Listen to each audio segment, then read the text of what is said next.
America అధ్యక్షుడు Donald Trump మరో కీలక నిర్ణయం తీసుకున్నారు. మిలిటరీలో ట్రాన్స్జెండర్ల నియామకంపై నిషేధం విధిస్తూ నిర్ణయం తీసుకున్నారు. ఇటీవలే మహిళలు క్రీడా పోటీల్లో ట్రాన్స్జెండర్లను నిషేధిస్తూ నిర్ణయం తీసుకుంది.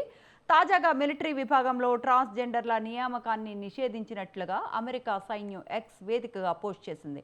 వెంటనే ఈ నిర్ణయం అమల్లోకి వస్తుందని ఆర్మీ కూడా పేర్కొంది. ఇదే అంశానికి సంబంధించిన విశ్లేషణ తెలుసుకుందాం. పాపారావు గారు ఇస్తారు. పాపారావు గారు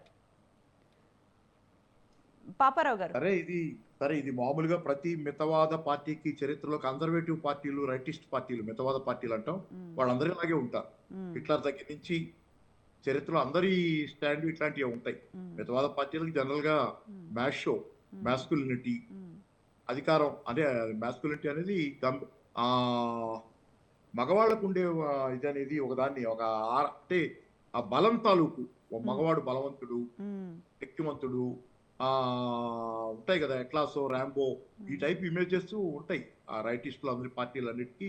మగవాళ్ళ గురించి ఒక ర్యాంబో గాను, ఒక సూపర్ మ్యాన్, ఒక మహాశక్తివంతుడు అనే ఇమేజ్. దాని నుంచే అట్లా కానీ మహిళలు అంటే బలహీనుడు, ఇట్లా ఇది అట్లా ఓవరాల్ గా వాళ్ళకి ఏంటంటే ట్రాన్స్జెండర్ అనేసరికి ఒక చులకన భావం మొదటి నుంచి చరిత్రలో. హోమోసెక్సువాలిటీ పట్ల వాటన్నిటి పట్ల నాకు కూడా పర్టికులర్ అభిప్రాయాలు ఏమి లేవు వాటి గురించి, పెద్ద ఎప్పుడు ఆలోచించాలో తెలియదు. కానీ ఈ రైటిస్ట్ పార్టీలన్నిటి ఉంది. లెఫ్ట్ పార్టీలు ఏదైతే అభ్యుదయం అని మనం మాట్లాడతామో, లెఫ్టిస్ట్ పార్టీలు కొంచెం టాలరెంట్ గా, లిబరల్ పార్టీలు ఇట్లాంటి వాటి పట్ల రకరకాల మనుషులు ఉంటారు, రకరకాల ఆలోచన ధోరణులు ఉంటాయి. రెండో వాళ్ళతో ఇట్లాంటి విషయాలు వాళ్ళ ప్రైవేట్ వ్యవహారాలు కాబట్టి మనం సర్దుకుపోవాలనేది మామూలుగా లెఫ్ట్ పార్టీలు. ఇతర వాళ్ళందరినీ బయట వెలేయాల్సిన, సమాజం నుంచి వెలేయాల్సిన పని లేదు. అది వాళ్ళ తప్పు కాదు. ప్రకృతి పరంగానో లేకపోతే ఇంకొక పెంపకం పరంగానో తేడాలు వచ్చినాయి వాళ్ళలో. దాన్ని బట్టి మిగతా ప్రవర్తన అంతా మామూలుగా ఉన్నప్పుడు వాళ్ళని మనం ఎందుకు వేరు చేయాలనేది సహజంగా లెఫ్ట్ పార్టీలు, లిబరల్ పార్టీల ధోరణి. మిగతా పార్టీలు ఇలా ఉండవు. చాలా చాలా సివియర్ గా, చాలా అంటే వాళ్ళు జనరల్ గా కొంచెం థ్రెట్ ఫీల్ అవుతారు ఆ మ్యాస్కులినిటీకి. మ్యాషో దీనికి ఏంటంటే ఇట్లా థర్డ్ జెండర్ అనుకుంటున్నప్పుడు వాళ్ళు థ్రెట్ ఫీల్ అవుతారు. వాళ్ళ ఇది అమ్మో అనేది.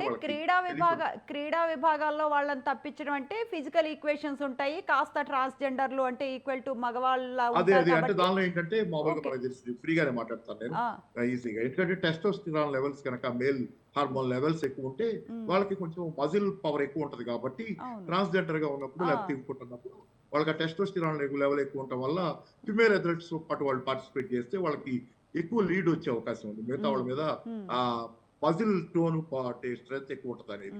అది సరే, అది కొంత టెస్ట్ చేసి. ఓకే, ఇప్పుడు ఆర్మీ విభాగాల్లో తొలగించడం అనేది మనం ఎలా చూడాలంటే, ఆర్మీ విభాగాల్లో వాళ్ళని తీసుకుంది ఏమి not for any sexual relations కోసం కాదు కదా. వాళ్ళని తీసుకునేది యుద్ధం చేయడం కోసం, యుద్ధంలో సర్వీస్ ఇవ్వడం కోసం. దానికి వచ్చిన ఇబ్బంది ఏంటో నాకేం అర్థం కాదు. దానికి వీళ్ళకి వచ్చిన ఇబ్బంది ఏంటో నాకేం అర్థం కాదు. నాకు కూడా అదే విచిత్రంగా అనిపించింది. అంటే వాళ్ళు ఎంత ఇన్సెక్యూర్ గా ఉన్నారని, థర్డ్ జెండర్ విషయంలో లేకపోతే ట్రాన్స్జెండర్ విషయంలో వీళ్ళు ఎంత ఇన్సెక్యూర్ గా ఉన్నారు. ఆ మ్యాషో ఫీలింగ్స్ ఉన్నటువంటి దీన్ని చూపించుకోవడం కోసం ఇన్సెక్యూరిటీ. ఎందుకంటే వాళ్ళు అందించే సర్వీసెస్ ఏదైనా సప్లైస్ లో పనిచేయటం, సప్లైస్ అంటే ఆర్మీకి కావాల్సిన సప్లై చేసే విభాగాల్లో పనిచేయటం, ఇంకో విభాగాల్లో పనిచేయటం, లేకపోతే ఒకవేళ డైరెక్ట్ వార్లోనైనా వాళ్ళు గన్స్ పట్టుకుని కాల్చలేరా, వాళ్ళు ఇంకోటి చేయలేరా. They gender is a personal matter to them. అక్కడ వాళ్ళ జెండర్తో నిమిత్తం లేదు. వాళ్ళ ఎఫిషియన్సీ, వాళ్ళ క్యాపబిలిటీతోనే సంబంధం అక్కడ. ఇది ఇదంతా చాలా విచిత్రమైనటువంటి ఆక్వర్డ్ ధోరణి. వాళ్ళు జెండర్ని పాయింట్అవుట్ చేసి మాట్లాడుతున్నామంటే వీళ్ళు ఎంత కాన్షియస్ గా ఉన్నారు జెండర్ పట్ల, ఎంత హైపర్ సెన్సిటివ్ గా ఉన్నారు, ఎంత అనవసరమైనటువంటి ఆలోచన చేస్తున్నారు అనేది కనపడుతుంది. అది దురదృష్టకరమైన పరిణామం. ఇది వీళ్ళందరికీ ఉంది, పితవాదులందరికీ మొదటి ఉంది.